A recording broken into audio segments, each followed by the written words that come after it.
Mini episode 1735 of the FDH Lounge is brought to you by Sportsology, delivering unconventional columns and webcasts about sports, TV, music, movies, and more. Follow them on the web at sportsology.com. The FDH Lounge. You'll want to schedule your life around it. A long time ago, on a gloomy, wet Cleveland spring night, two men stand alone amidst the late-night drizzle.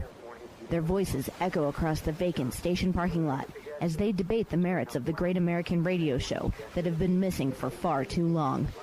On that night, an idea was born. That idea became the FDH Lounge.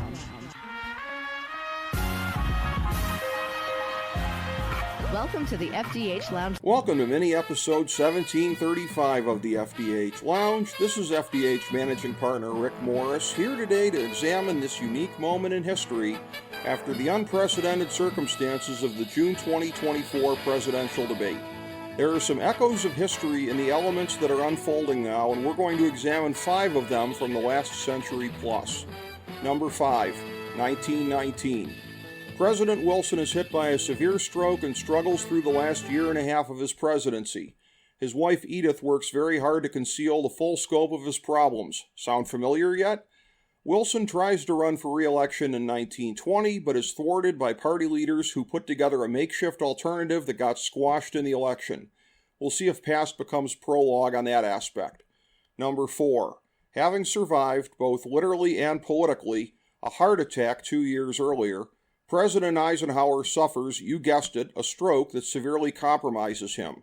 However, unlike Wilson, Ike was unable to keep his condition out of the media, which caused him some real problems. However, just like Joe Biden, Ike having an unpopular VP was something that he was able to use as a shield as he fought to prove that he could still do the job. In the next administration, John F. Kennedy would also be kayfabing a range of health issues, including Addison's disease, but none of them to the severity of a stroke. Number 3, 1968.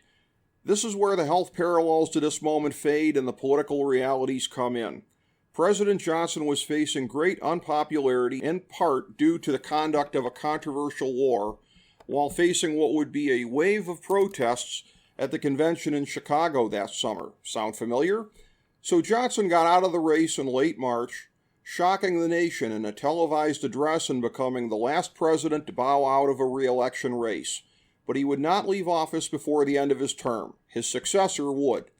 Number 2, 1974. With the release of the Watergate tapes causing the complete collapse of President Nixon's political support, he faced the most famous you gotta go delegation in American history.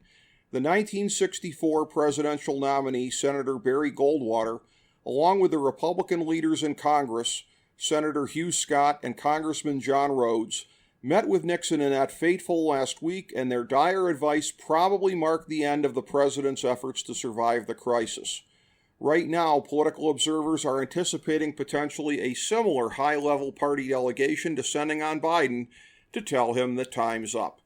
Number 1, 2016.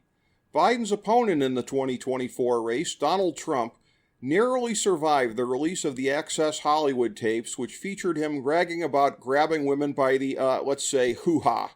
While Trump didn't get the Nixon treatment with a council of elders trying to force him out, he did have several party luminaries urging him to drop out in that last month before the election, presumably elevating Mike Pence to the top spot.